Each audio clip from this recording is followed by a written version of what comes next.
Green, otherwise known to me as Phillip the Wonderful. Phillip wants me to tell you that he's a member of Temple Sinai, but I'm going to tell you lots more.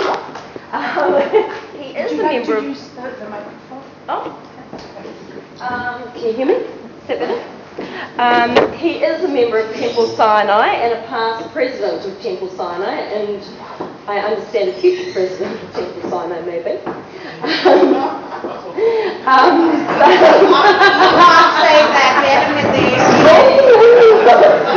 It could be contested.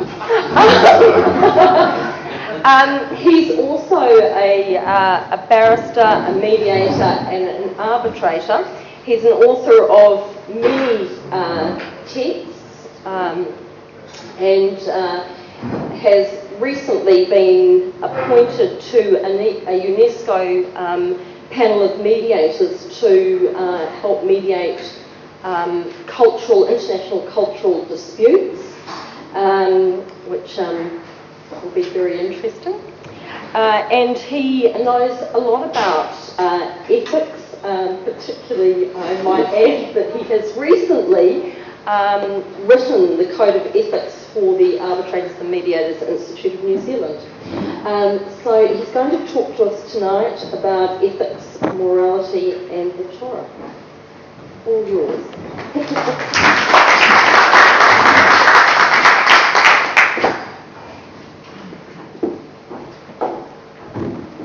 Can you all hear me without the microphone? Because I would quite like not to use one, but if anyone's having problems hearing me, put your hand up and I'll resort to that thing over there. Therefore, thank you for that far too long introduction. Well, I should explain that this topic comes to you tonight per chance of my driving along Cobham Drive, having landed in Wellington, tired from a fairly torrid couple of days in a hearing elsewhere. And the phone rang in my car, and someone, I think it may have been Ayelet, but I'm not sure. It was actually me. It was you. Right, you're the culprit. Asked if I would present on something or other at Ora Torah. And I think my first response was no, I couldn't manage it, time was too tight. And this was around February. And then I was told, well, it could be in May. And May seemed like forever away. Here we are. And of course, I did think of this topic between the lights going red, pulling up at Cobham Drive, and they went green, our call terminated, and it was too late for me to say that was a really silly topic. Well, I suppose the only redeeming feature for me is that at least it's about ethics, morality, and the Torah, as opposed to my making the mistake of saying it was ethics being Jewish ethics, because then we would have to start with that debate about who was a Jew, and we'd never ever get to the topic. Confronting the topic, I realise I am going to be trampling over vast tracts of other people's knowledge much greater than mine, such as our rabbi here, and I may need rescuing. And in an unabashed way, I'll look for help. In the course of the evening, I propose to develop thinking in a shared way. So you won't have to put up with me talking for too long. But I will start us on a journey. And from time to time, as we go on this journey together, there will be a pause, and then I will ask you some questions. And there is no right or wrong answer, but you'll have time to think about these questions and talk about them amongst yourselves before we start getting some collective feedback. So remember, there is no right or wrong, and I will regard this evening as a success if you leave it more puzzled and more perplexed than when you came in. So, where to begin? Well, of course, the king told Alice, start at the beginning and carry on until you get to the end, and then stop. But of course, for us, the beginning is Bereshit, but even I can't just take us there, not so quickly. So I'll begin with a few definitions, because it would be useful that we have a similar kind of touchstone to bounce off as we progress through the evening. And then we will look at the source of ethics, and that's probably the longest section for me having to tell you some things for you to think about. And then, quite abruptly, we will drop right into the Garden of Eden, indeed in the middle of the garden, where that tree is, the serpent, and let me not mention the apple. The shorter Oxford, something of an oxymoron really, because the shorter Oxford, for those who like numbers, is 3,743 pages long. The shorter Oxford, in its volume 1, defines ethics as the science of morals. Well, that's not particularly useful for us. It goes on to say that it's the moral system of a particular writer or a school of thought, the rules of conduct recognised in certain limited departments of human life, the science of human duty in its widest sense, including, besides ethics proper, the science of law, whether civil, political or international. As for morality, perhaps let's start with moral, which is pertaining to human character or behaviour, considered as good, bad, pertaining, of course, to the distinction between right and wrong, and good, and of course evil. And all in relation to the actions, the volitions or character of us as responsible beings.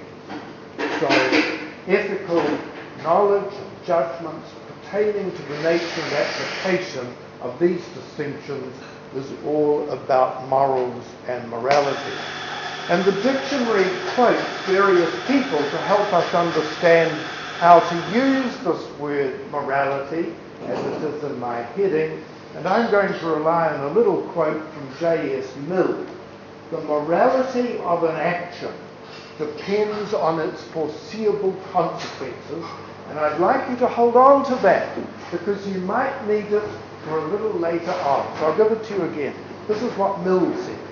The morality of an action depends on its foreseeable consequences. Right, enough of that. Where do ethics come from? What is the source of ethics? This is a debate that keeps scholars going century after century after century. Well, I rely on the views of an English scholar, Mary Midgley, in her The Origin of Ethics, and she begins by saying in any cultural accepted duties you get a clash, and deeper, more general principles are needed to arbitrate between these duties. People look to the point of different rules involved, and they try and weigh these points one against the other, and this search often forces us to look more widely still for a supreme arbiter, the point of morality as a whole. And so this is why this original question of where ethics come from is so complex. So we're going to need to dig a little deeper. In biblical terms, and you will be questioning this, but in biblical terms, it could be said that the Garden of Eden came from a pre-ethical state. Could be, note, so don't accept that as fact. Our culture, and indeed all cultures today, have long ago conceded the aspirations of that pre-ethical state, or indeed the need for it. It's not practical, of course, for the purpose of managing contemporary society to have a pre-ethical state. In our own culture, those who seek to justify the need for ethics reach for the thinking of some of the Greeks. And of course, in more modern terms, scholars reach for that great, wonderful English thinker, Thomas Hobbes. He was a 17th century philosopher. Some of you may know he wrote the Leviathan. And he saw ethics as founded in a social contract between you and between me as individuals. But once you have this idea of a social contract, if people lived in solitude, of course, there would be no need for a contract. In biblical terms, these contractual relationships are presented not so much through ethical need, but through a moral calling. So this distinction between ethics and morals, which some ethical philosophers do not choose to make. Midgley, incidentally, amongst them.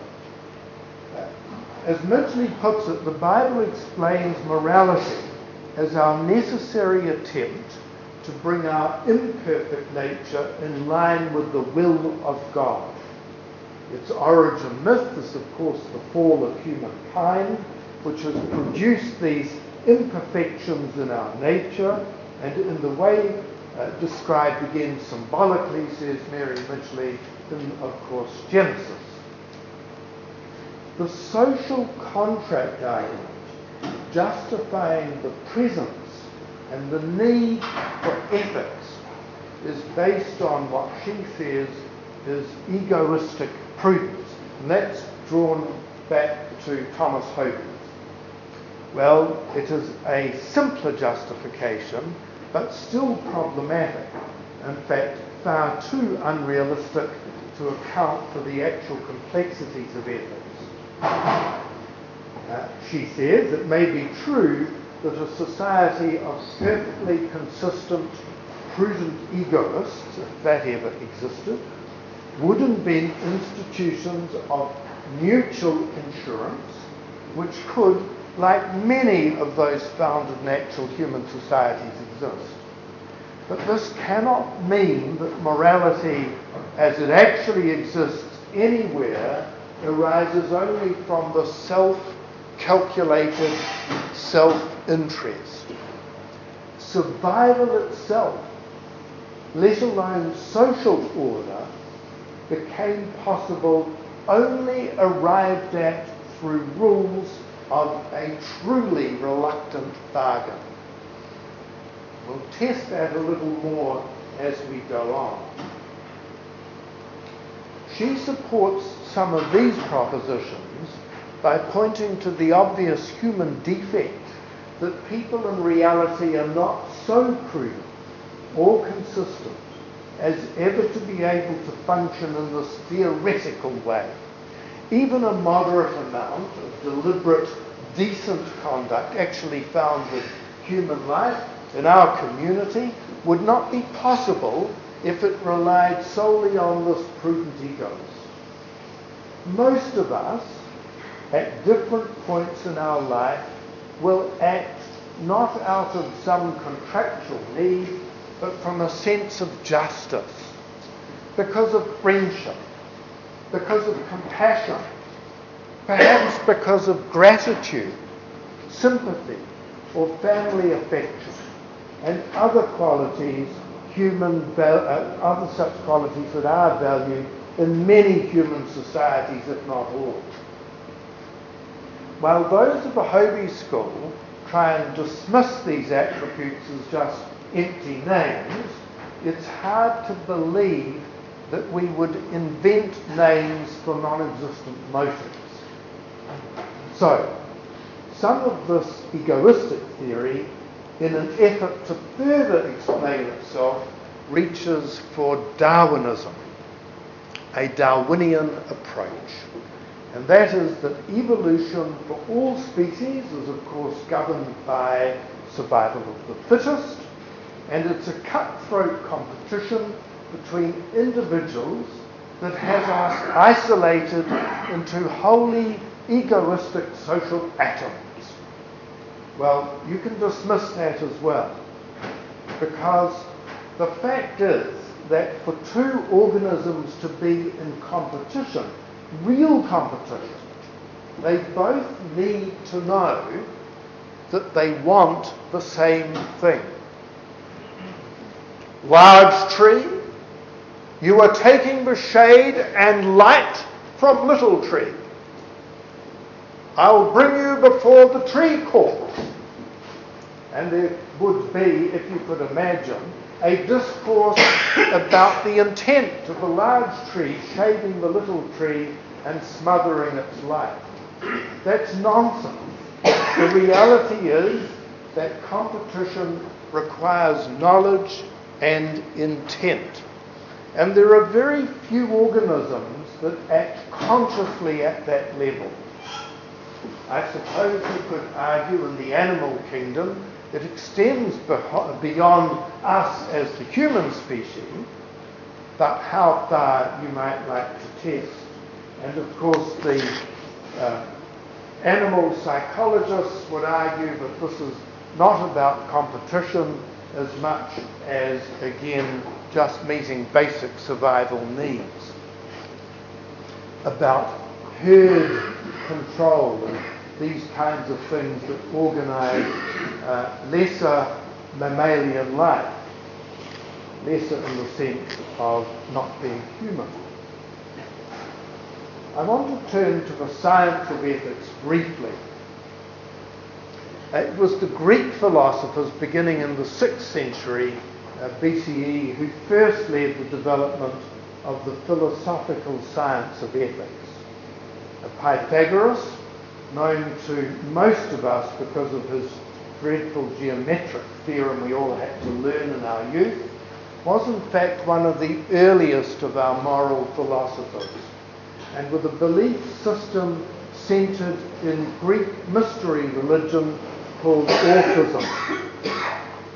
In the 5th century, the Sophists took hold. Of that school, the Greek Gorgias took the central sophist tenet that human judgment is subjective and that one's perception is valid only for oneself, and he took that to the absolute extreme. He argued that nothing exists, that if anything does exist, human beings could not know it, and if they did know it, they could not communicate that knowledge. His strong opposer in this extraordinary ethical debate was no other than Socrates. And of course the beauty of being a sophist was that you always had to be right. Presumably you would not know if anyone disagreed with you, and if they tried to explain to the contrary, well, you could just give them the message that they weren't there. The philosophical position of Socrates, represented in the dialogues of his pupil Plato, have been summarized as follows. Virtue is knowledge. People will be virtuous if they know what virtue is. So diametrically opposed to the sophists. So they'll be virtuous if they know what virtue is, and vice or evil is the result of ignorance. And thus, according to Socrates, education can make people moral. An interesting construct when we now link this back to the Torah, and I am getting there. Socrates gave birth to 4 different schools of moral philosophic thinking. They're represented by the Cynics, the Cyrenaics, the Megarians, and the school founded by Euclid of Megara and the Platonists. The Judaic philosophical development brought a revolution in ethics because it introduced the notion of good into Western thought. Injunctions as found in our Torah to love one's neighbour as oneself, Leviticus, echoed of course by Hillel in his moral teachings as what you dislike, don't do to others. That is the whole Torah. And of course that primary Christian ethical belief recorded by Matthew, so whatever you wish that men would do to you, do so to them, all began to provide a basis for new ethical development. And I want to stop here. I said to you this was the longest section, and it's over. And now I'm going to do as I promised. I'm going to drop you into the Garden of Eden. And I'm going to give you 3 questions, and you don't need to write them down because I'm going to give you some for each table. Now, I'll tell you what, I'll not only give you these 3 questions, but I'll give you the passage from the Torah which addresses the issue you're going to have to think about, which of course is that quintessential moment in the Garden of Eden, and what happens there, and then the consequences. And I couldn't help but think when I reread it again for this evening, that for some at least, it might establish irrevocably that God was a man. And that has to be so because God chose to visit the consequence of the pain of childbirth on women. And I couldn't help but think that if the same consequence was visited on men for ejaculation, there would be no children left. Enough.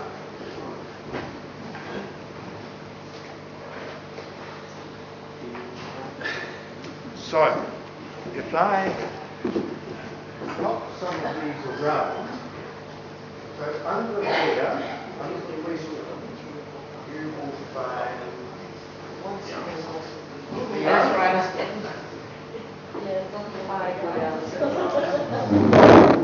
So listen, we'll have about 15 minutes to look at these. That's 5 minutes a question, roughly speaking. And if someone could have a shot at summarising where you get to each table, and we'll see how it goes.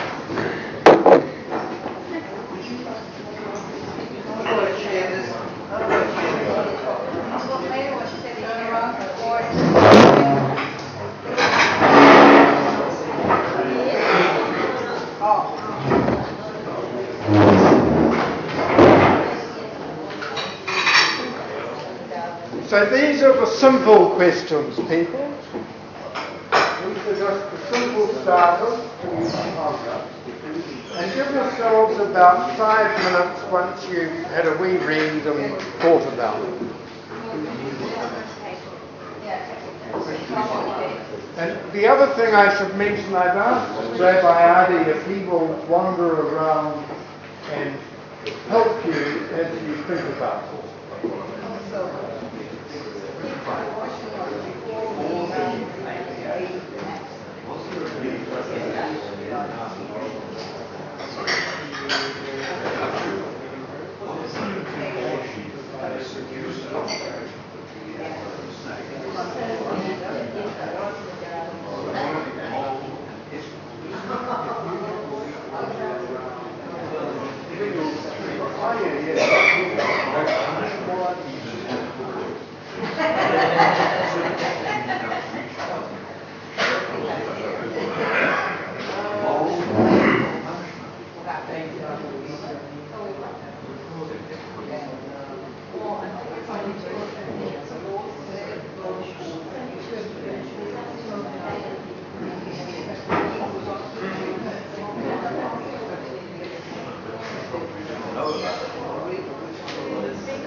People, I think I might bring us all back together again and start gathering some collective thought around those three questions.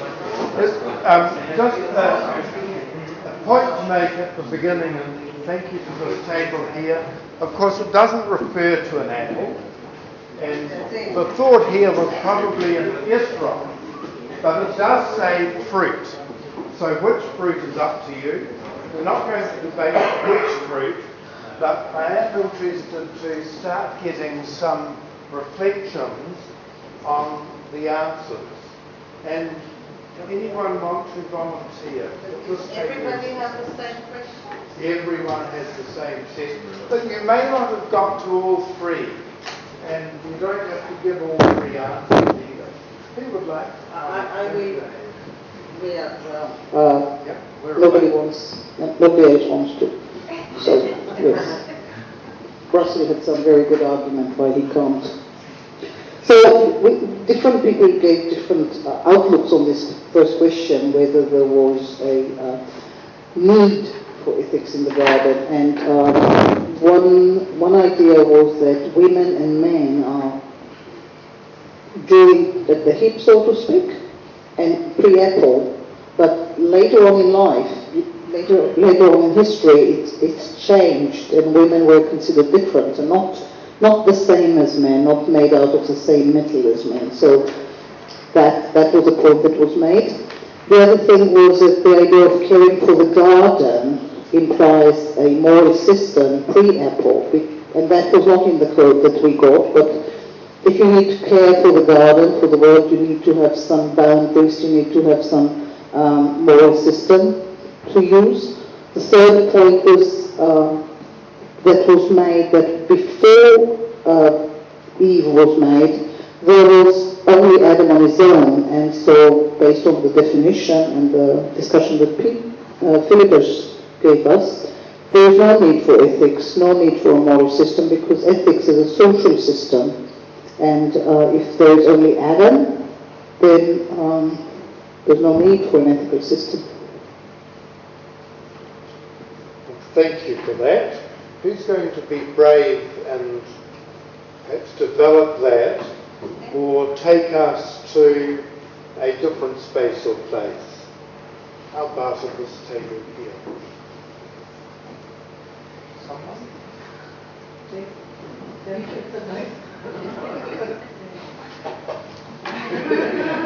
an ethical dilemma about We looked at the circumstances of the decision to disobey God, and we looked at how they lived before they made this decision. They actually didn't live moral lives. They were living in an amoral situation. The only thing that they had been told was not to do something, and when they decided to do it, it wasn't necessarily because they wanted, or they knew that they were doing something that was wrong, but because they, like all humans, or like all children perhaps, they wanted to discover something, they wanted to test something, to find out, explore in the way that children develop, become adults, by finding things out, by doing something that they don't know about and have not done before. And so in doing that, they were not necessarily making a moral action. But God knew, they didn't know what the consequences would be, but God knew, if you accept that God is all-knowing. And so it was an ethical decision on God's part, or a moral decision on God's part, but not, we think, on Adam and Eve's part. And of course, what's so interesting is David's last observation brings us back to that quote from J.S. Mill. The morality of an action depends on its foreseeable consequences. And of course, neither Adam nor Eve had any knowledge of what the foreseeable consequences would be if they touched the fruit, or worse, did more than that. So That's part of that interface of moral dilemma, and hence the difficulties around that second question. Now, can I put it to some brave person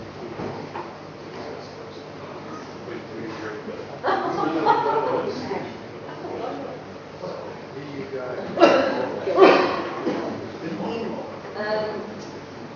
Just in relation to question 2, we thought that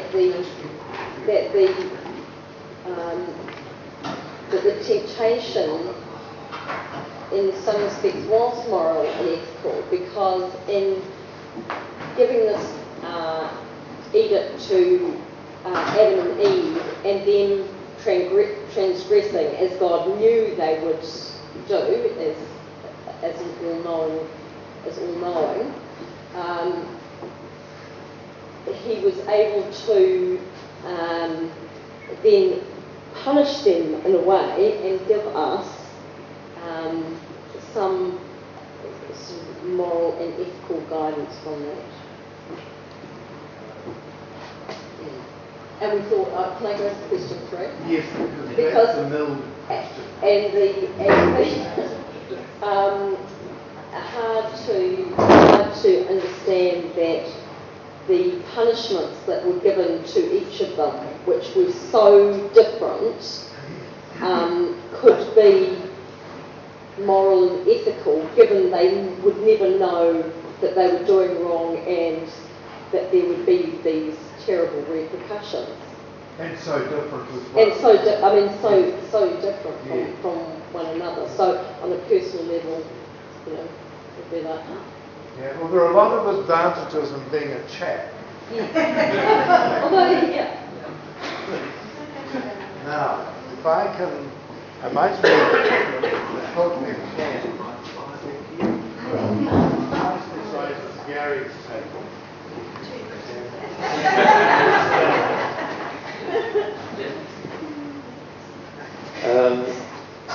We started off, what's the ethics before this event.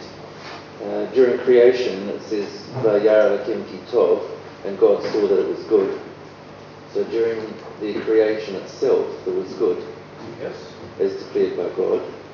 And then we've talked about the morality of Adam having dominion over the animals and dominion over the earth, and therefore ethical principles had to be derived from that task. And I think I have trouble with ascribing ethical and moral attributes to God, because by definition God is ethical and moral, and so you can't.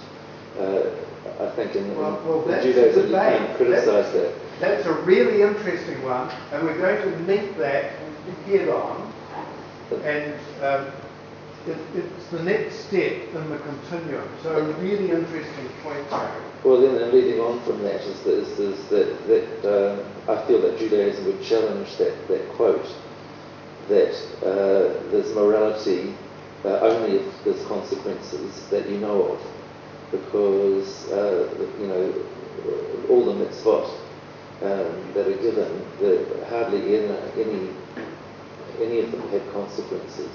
It's true, for example, that will lead to long life if you keep them. The others don't have consequences, but we keep them because we believe that they're moral. Well, again, this is really good stuff, and it'll help us in further debate as we move on. Do you want to take the microphone to the table over there that will reach to Sam's? Do you want to add any more? No? Okay. The last word shall we give to this one to Rabbi Adi then. And do you want to add any more?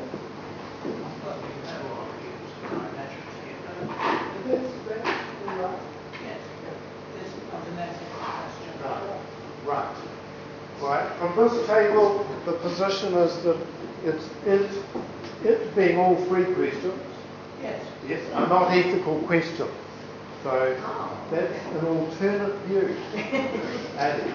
Okay, so for the first question, I would like to quote Martin Buber, perhaps one of the biggest philosophers in the Jewish world in the 20th century, and he named his book Ich and Du, I and Thou.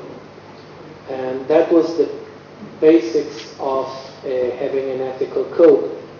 When there's someone else outside of me or beside of me, then I already need to deal with some kind of a social structure.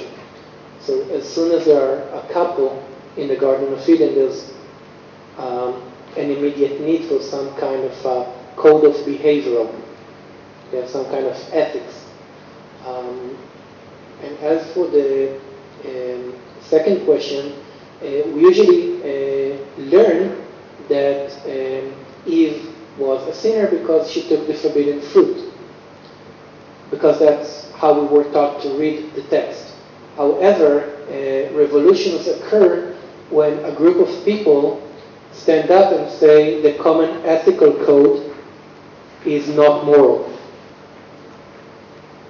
And I think that this is exactly what Eve did. She put herself on the fence in order to give the humankind the blessing of knowledge. And that's a different understanding of the text.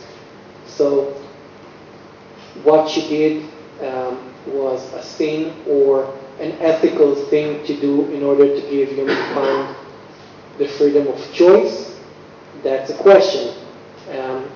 Was Adam blaming her and the snake for seducing him to take the forbidden fruit an ethical thing to do, yes or no?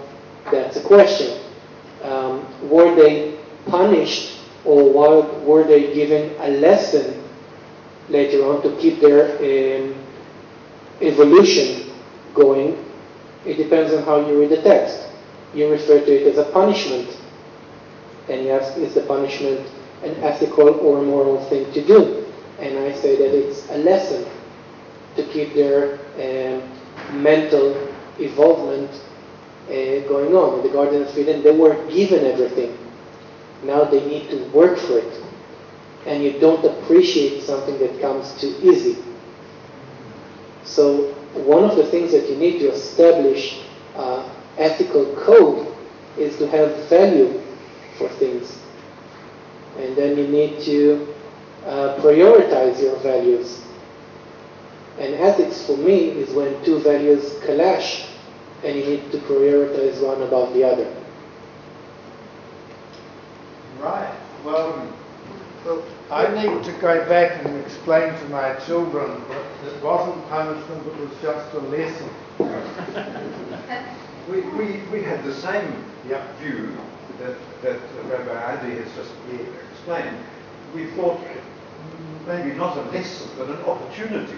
Yes. Because without that, all of us, as the descendants, would not have had the opportunity to make choice, to decide for ourselves what was right and wrong, or if we accepted a framework of what was right and wrong, to actually make the choice between them. If we were still in the Garden of Eden, that would have been withheld from us. And so if it's expressed as an opportunity or as a lesson, then it moves it out of the realm of punishment into an ethical approach, except Gary poses the question, well, I think the way Gary is putting it is that we might like to perceive that as ethical, but can you even suggest that God could be ethical? Could not be. Well, no, could or could not. Either is a valid way. Yes, so we'll come to that. So, sorry, just before we move on, could we have a brief explanation from the far table of what did you mean by saying the questions were not ethical? I don't understand. All right, we need to explain about your perception of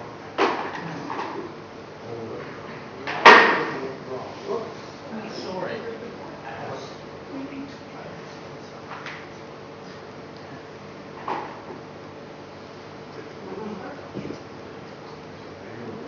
Are we there? We didn't see it as a question of choice. Right? We saw it as a lesson to be learned. It's the danger of allowing the woman to take charge. They were not told anything other than do not eat from the fruit. But she elaborated, do not touch the tree. And that's how the serpent got her, because he was able to prove to her, you were told not to eat. Now you touch the tree and nothing happens to you. Therefore, this whole command is nonsense. Nothing's going to happen to you. And it was that which tricked her into telling her husband, you see, we can both touch the tree and nothing happens, and we eat the fruit, nothing will happen either. And all hell broke loose. That's not an ethical question. It's a lesson on keeping a sharp ear open. If you're told to do something, this is the price, this is paradise, you could have stayed there for the rest of your life. What's ethical about that? And on that note, it's just been pointed out to me that it's time for a break.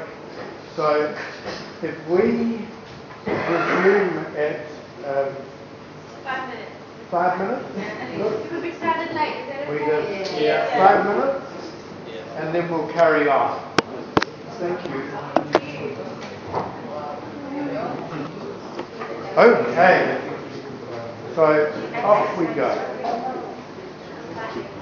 Well, these first three questions actually set us out on the road to examining what in this branch of ethics is sometimes called divine command theory. And it's a question of whether or not ethics depends on the Torah for its existence.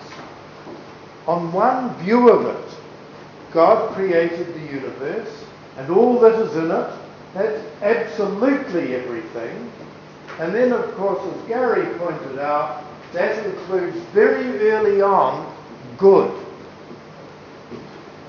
So it could be said that but for God, goodness could not exist. And because ethics is dependent upon good, it is therefore dependent upon God.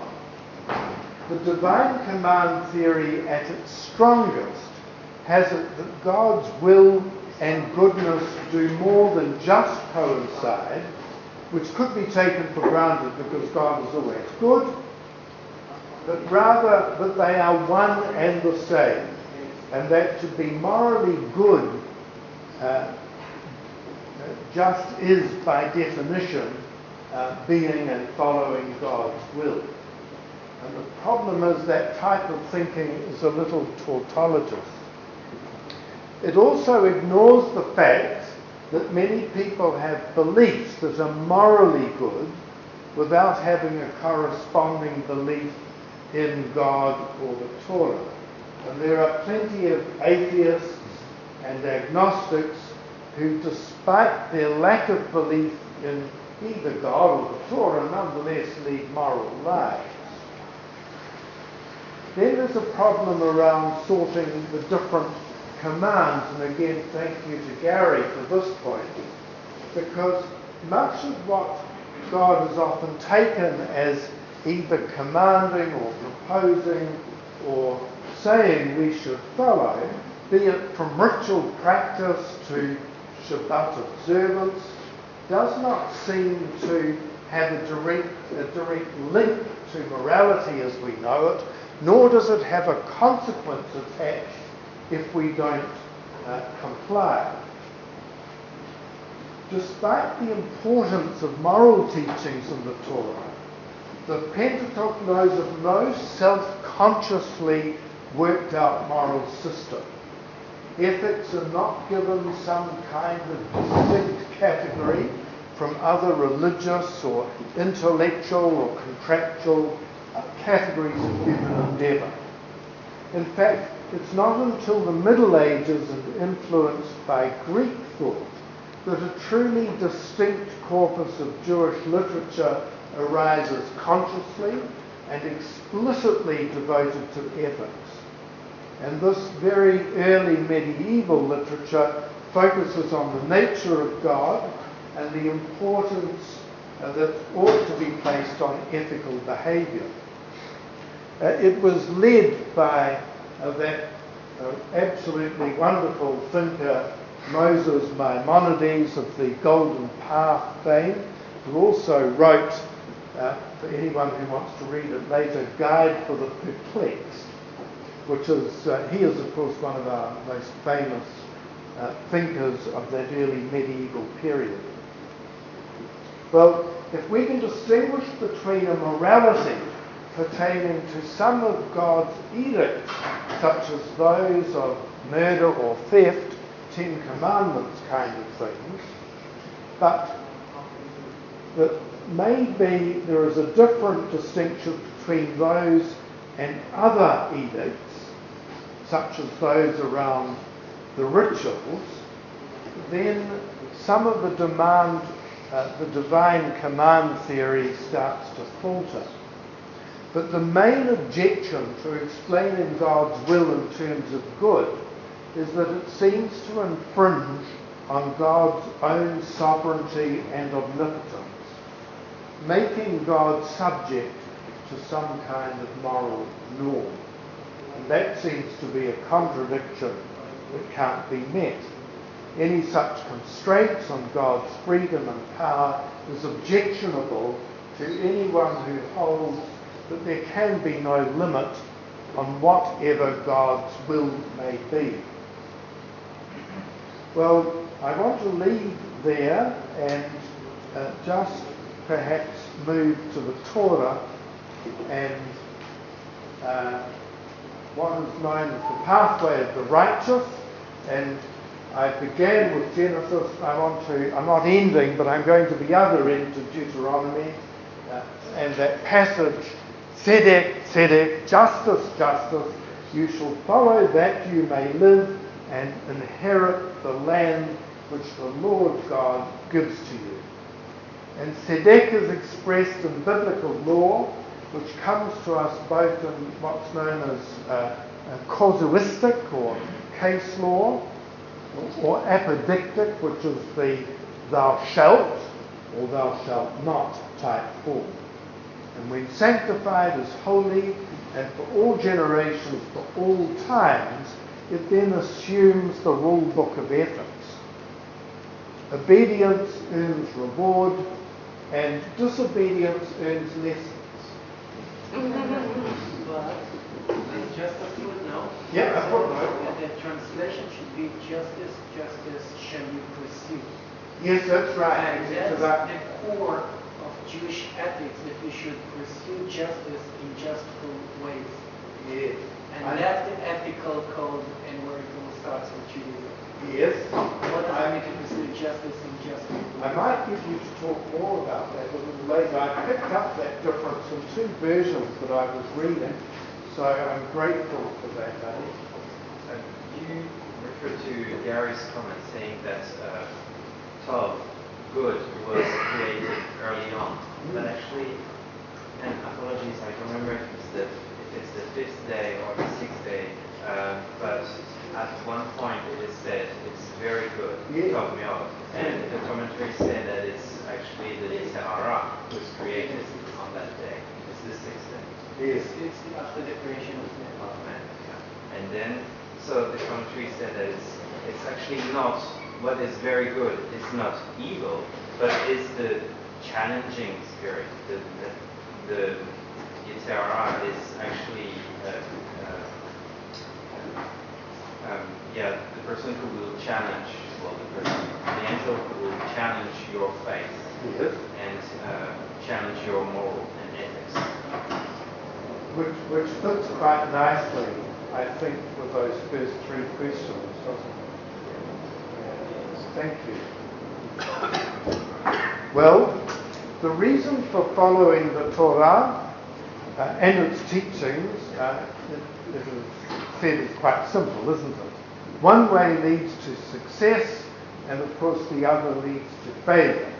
And to live the way of the Torah is to live to the highest standards of ethics, which after all can be said then to be a divinely revealed code. Today, Jewish ethics literature is often divided into four categories: biblical, rabbinic, medieval, and modern. As for the Torah, there is quite a conflict about how it should be approached.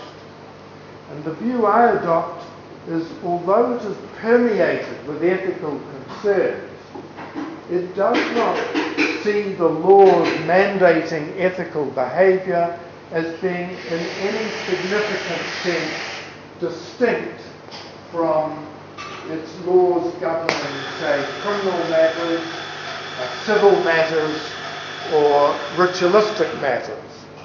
And so, for example, if we look at our Ten Commandments, the Ten Commandments begin with the highest level propositions of religious faith. And then they move through, and by the time we get to 5, 6, 7, we're leaving relationship between us and God, and we're now looking at our relationship between ourselves and our fellow humankind. So, launching in with honouring one's father and one's mother, and moving through to not committing murder and theft and so on. And there's that interesting commandment around what one shall covet and not covet, and some interpret that as a possession type commandment, and I see some nodding in some places, the point being that some interpret this that women are lumped in as the same as chattels, like the ox and the ass. Others interpret it differently, of course, simply to say that it's exemplar of coveting different things that you may want. And I'm not going to buy into the argument. I want to get home tonight. So, rabbinic direction is that God is ideally, of course, worshipped through the study of the Torah, sacrifice and prayer, and acts of loving kindness. So one worships God through decent, humane, and moral relations with one's fellows.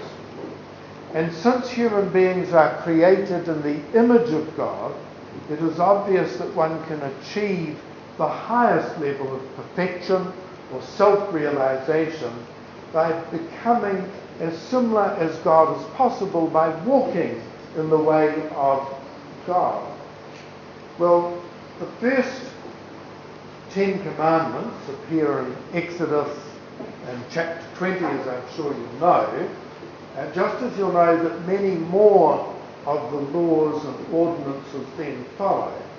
And they cover all manner of civil and criminal conduct, from freeing servants after 6 years, with related aspects to that, and moving on to an array of conduct calling for imposition of the death penalty, and of course that famous injunction, so often taken out of context, you shall give life for life, eye for eye, tooth for tooth, hand for hand, foot for foot, burning for burning, wound for wound, and stripe for stripe.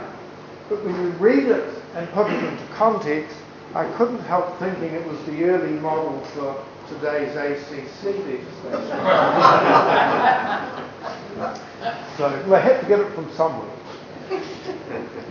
Well, Rabbi Adi tells me that there are some 613 mitzvot in the Torah, and these are all to be followed, and I can tell you from me learning the periodic table was bad enough. But justice for the Torah by inference and interpretation seems to move between the ethical, ritualistic, and civil law edicts, it seems so do we categorise, sift and settle on what to follow and what not to follow in the Torah. And we feel varying degrees of comfort and discomfort about that, and that no doubt from within drives each of us towards our individual decision making about where we sit. Some of us, of course, follow everything to the absolute letter, and some of us, many of us, do not.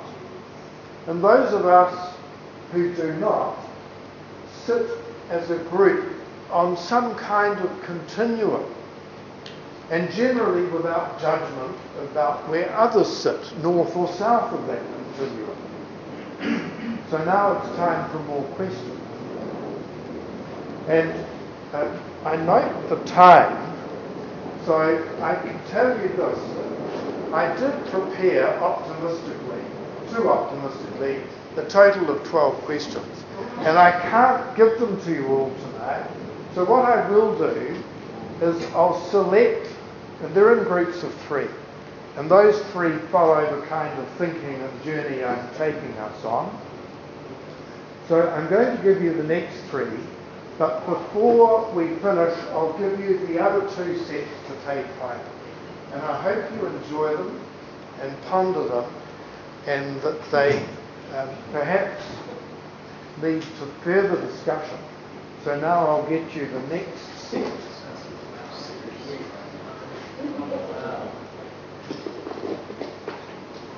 I guess Phillip just volunteered for another. Yeah, sorry. Because we have like 4 tables, maybe three different questions.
How's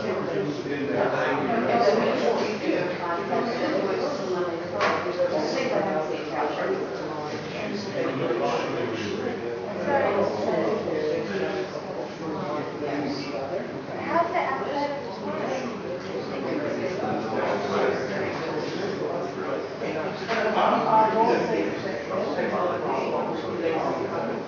but that's number 3. There's number 6. Not number 5.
Feelings.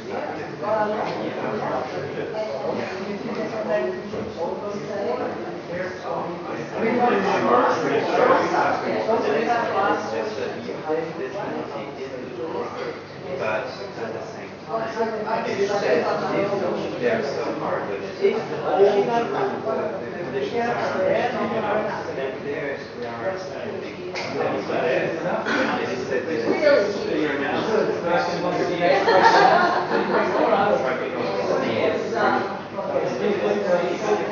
are so hard to all different requirements so hard that somehow we manage to have all the needs and from them to that.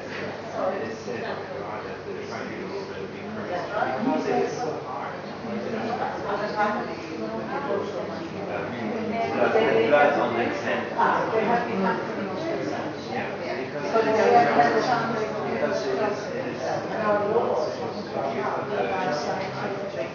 I don't investigated that, but I think it might come from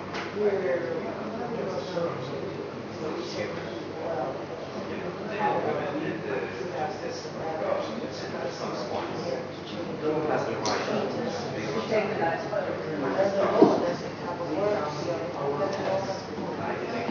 People, I think I'll pull us together because of time. You will have seen that this set of 3 questions is all about our changing world. So this set of 3 asks us to confront the ethical values from the Torah, but in our changing world. And the next set, which you haven't got, concerns us as individuals and our relationship to the Torah and the choices we make as individuals, including what influences us when we make these choices. So that's the third set, which you won't, some of you will be relieved to know, won't have to deal with. And the final set, and the final set of questions asks you to think about the conflict between civil law ethical values and Torah-based ethical values, and then asks, is there an ethical duty that falls on us as Jews when we seek to resolve such conflicts? And of course the obvious one, and I flag it for you to help focus, is shahita, where people, animal rights movers say it's unethical to kill animals in a certain way and want the civil law changed to suit their ethical view. And if that happened, and it nearly did, at one level of a regulatory way it did, that would conflict with our own Torah-based law. How do we resolve that? So that was the fourth set, which you are also spared. And in the few minutes that we've got left, it might be quite nice just to pick up on how people, what people thought about and how they addressed the next set. Stephen, do you want to come to it?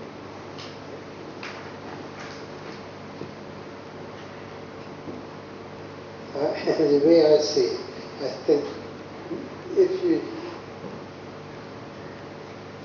believe that Torah tells you what to do and what not to do, and doesn't make moral judgments, I believe it doesn't. I believe that it's a set of do's and don'ts, then much of this becomes irrelevant. And I think if you are faced with shifting moral values, you just have to go back to the book and say, this is right and that is wrong, not because morally this is right or that is wrong, but because I command them to do this or don't do that. Thank you.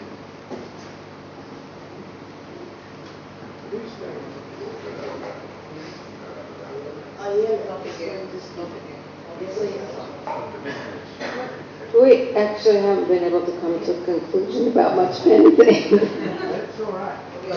But we did. We agreed that, no, actually we haven't agreed, but we were moving toward agreeing, I think, that the various mitzvot, I can't read this actually very well.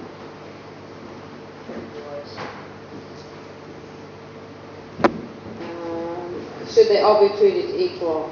And we thought that they should be treated equal. They're different categories, but if you believe that you should, sort of like Stephen, if you believe that you should follow them, then you should follow them equally within the category in which they are. And then we got caught up on whether or not it's okay for genetic engineering on number 2, and we kind of are in the thick of that at the moment. And that last point is where these questions are really designed to take you.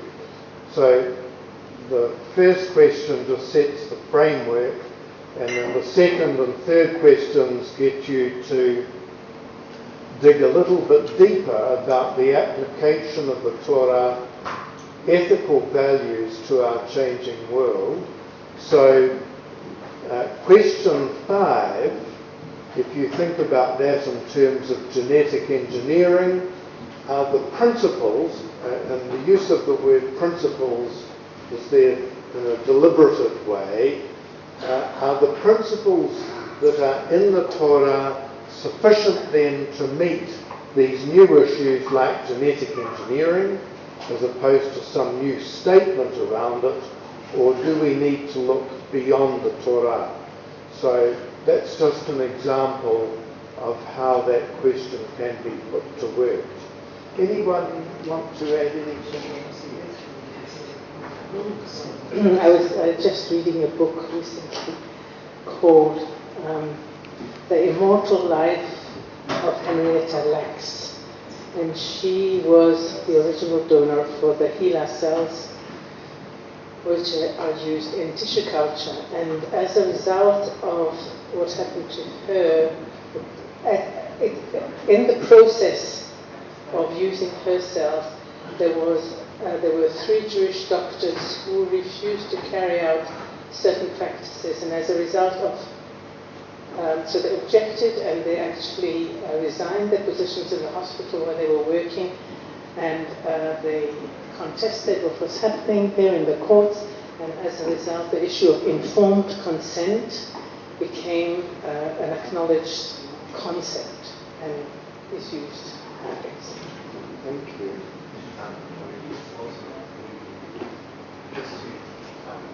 Sorry, we also, and that was you as well. We said regarding the first question that all mitzvot should be treated equally, but there's no such thing as a dilemma. What if there's no issue as far as the mitzvot don't clash? So we do have to prioritize mitzvot if there's a clash. Like we talked about saving a life. Well, you do prioritize saving the life of a human being over an animal, or an animal over a plant. This is what you do. You have to prioritize things. You have to save a life, even if it's Shabbos. So it is.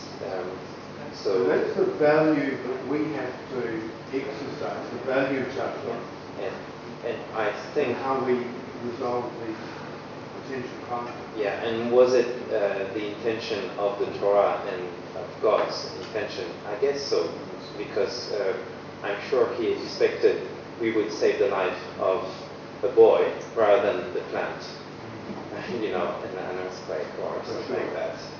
Thank you. Yes, can I just say for point number 6, question number 6, I raised the example of stoning as a practice that was moral and ethical in Torah. It was a punishment for transgressing different commandments. But today we have turned our back on it, and I think if we see the Torah as a living Torah, then in fact stoning has ceased to be a moral and ethical edict in the Torah today. And we all see it in the context of a behavior that was the norm at that period of time. And actually Benoit just raised the issue of having several wives. At the Sephardi, our Ketubah actually had to say, our Ketubah had to specify that Benoit could not take an additional wife without the approval of the Beit Din. Yeah, so again, yeah, but It has been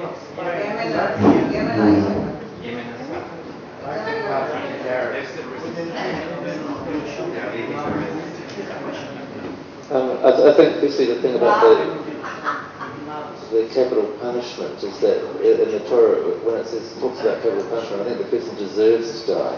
Whether they actually do get stoned or whether they actually get executed in any way is another matter. It's whether they deserve to die. I think the basic question really here is in Judaism is who is the Torah for? And I think Jews believe the Torah is for Jews. And so the ethics, whatever you like, the laws in the Torah are for Jews. The expectation of Jews of non-Jews is just 7 laws, so they're the Noahide laws. That's all we expect of non-Jews. We don't expect them to obey 613 commandments or anything like that. And so what non-Jewish society does is not moral according to the Torah, because the Torah doesn't apply to them apart from the 7 Noahide laws, which are adultery, incest, and murder included. But the problem, Gary, is when the civil law then imposes... It impacts on the Jewish, yes. And that's when it gets more complicated. Then that we contest it, but it's not a matter of morality for society, it's morality for us. So does that mean, if you look at question 5, does that mean your answer is simply no, for the reasons you've given? Is there room for creation of other ethical principles outside of the Torah? The answer is emphatically yes. It's yes. Because, but not for Jews. So for Jews, the ethical principles are all derived from the Torah, whether that's outside the Torah, they're all derived from the Torah. For non-Jews, they're free to... they can do whatever they like. What they do? No, within 7 principles. Yes. That's all it is. So the Jewish-gay relationship is out.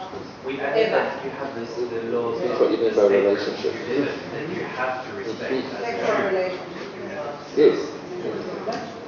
As a Jew, you have to respect the rules of the state religion, even though they are not in the Quran.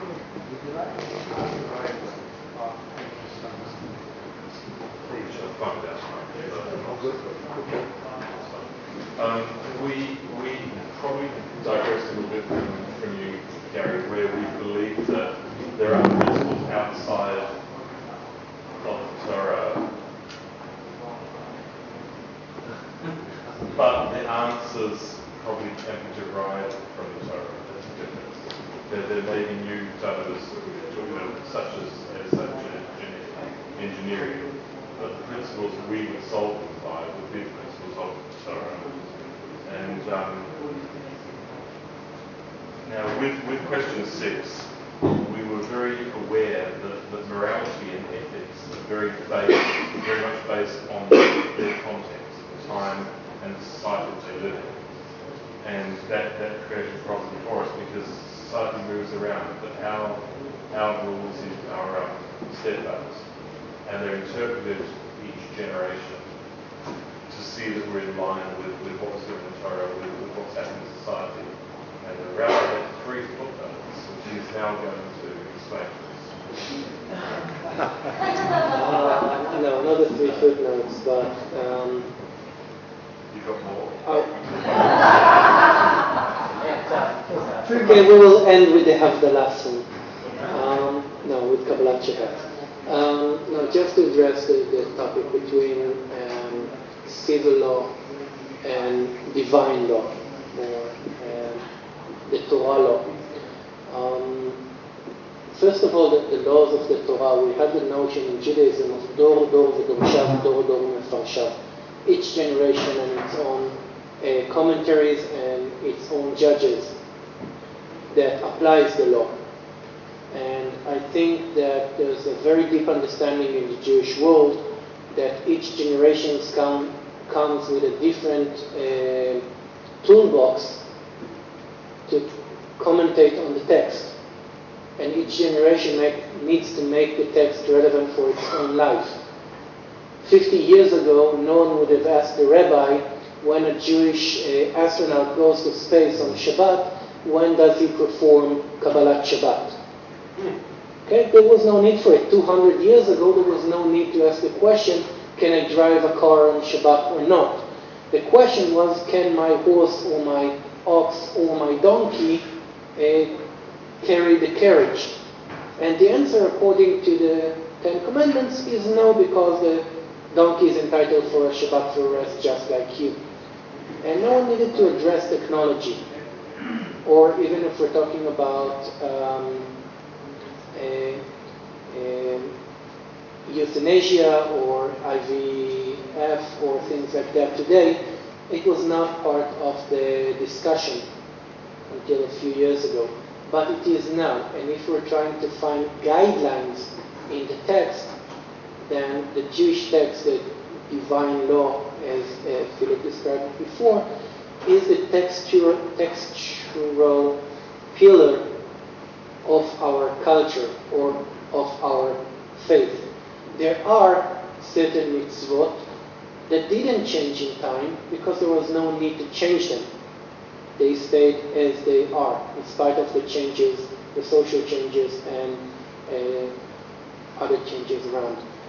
So that's one thing. Yes, we do need to make sense out of the mitzvot, and we do need to interpret what we describe as the divine law, to make sense out of it to our lives. But when it comes to the clash between civil rights and religious law, I will say that first we need to apply Dina de Malchuta Dina. The law of the state is the law. However, if you want to fight for your religious right, then I would quote another wise Jew who said, you got to fight for your right to party. Okay? But do it in the law system that you're working with. So if you're asking about Shkita, I consider it as my religious right in a democracy like New Zealand. But I'm in a dialogue according to the state law with the state, either to prevent or to allow it to happen. So Dina is not all pervasive. So where the law of the land fits the halakha, you don't follow the law of the land. Once again, the question is, where do you live and how do you define yourself? Do you define yourself as the citizen of the state, or do you find yourself as a Jew who lives in the state? And I think that in a second, once the modern country was established in Germany and in France, and most people define themselves first by their nationality and not by their ethnical group or by their religious group.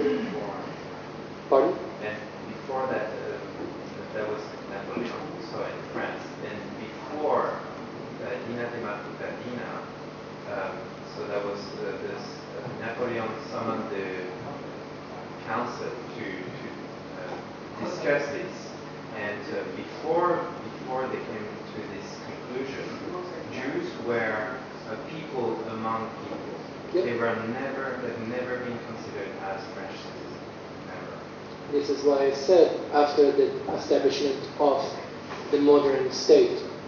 And I think that if you define yourself as a Kiwi and you have New Zealander passport, it means that you first need to apply the Kiwi law. But that's up to you to decide. Once again, one of the reasons that I chose to be a progressive rabbi, and I didn't know how to write halakha, and I wrote halakha, is because I will not tell you how to live your life. I can say this is my opinion, but you're entitled to have your own. So if you were a citizen of Germany, of Nazi Germany, and it was compulsory to kill people willy-nilly, you would happily follow that law? No, this is why I said before that revolutions happen when a group of people say that the common ethics are no longer moral. So you just said your own argument is not appropriate. Pardon? If you can accept in Nazi Germany, as a Jew, you had a right to oppose the state, then the argument you put forward, you have to follow what the state says you to do, doesn't hold. The question is, do you stand against the state law because it contradicts your religious practices, or if it contradicts your ethics? Or your religious beliefs?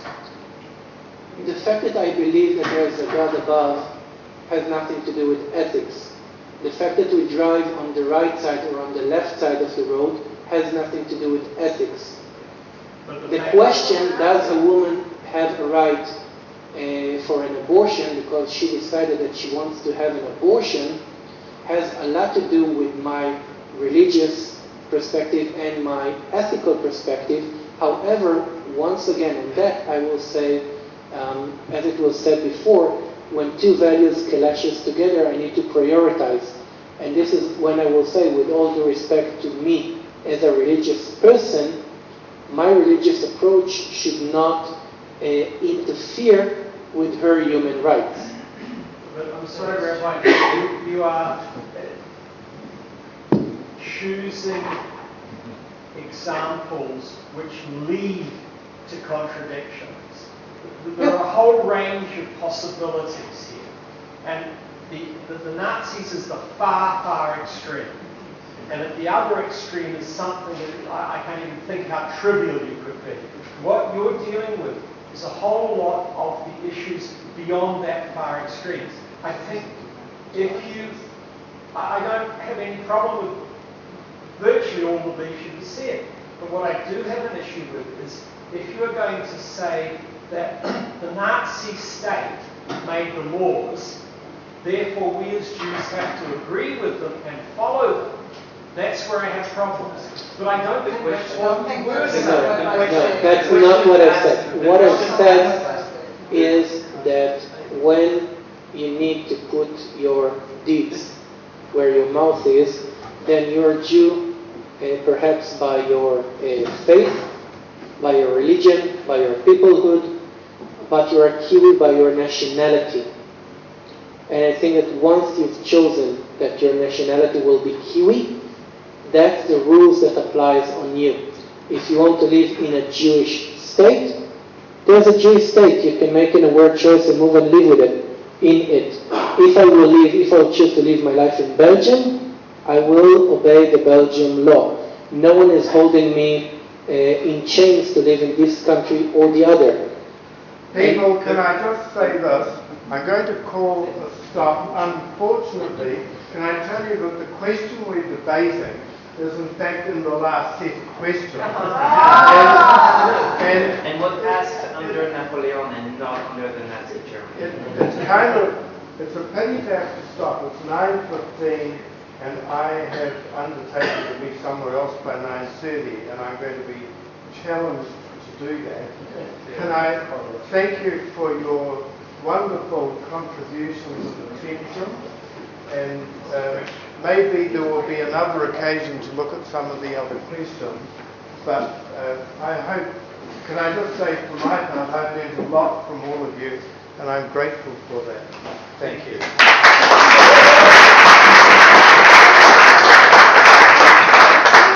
A thank you card for Phillip made by Brittany Watkins. Thank you so much. This is the first time I've heard you speak. It was wonderful, and I know you have a lot to offer us for next year. Thank you very much. Thank you. And I hope you like the Ora Torah to first come here as well. Yes. Thank you, everyone. Excuse me for rushing away. Okay. Next week we have our second film organized by Giacomo Litter. I think it's called The Specialist, about the Ahmed trial. And there will not be an intermission during the movie, so please come before the order, and then the movie will start screening, I think, exactly at 7. And the week after, we will be at the Trinity Hotel with 2 new speakers, because Rabbi Evie will be traveling overseas, so we will kindly have a shared session with David Schwartz and Teddy Hoffinger on Israel and New Zealand, so different parts of Israel and New Zealand. I don't have the exact titles with me today, but so I'll re-advertise that. So I'll see you next week for the film session. Thank you very much. Thank you.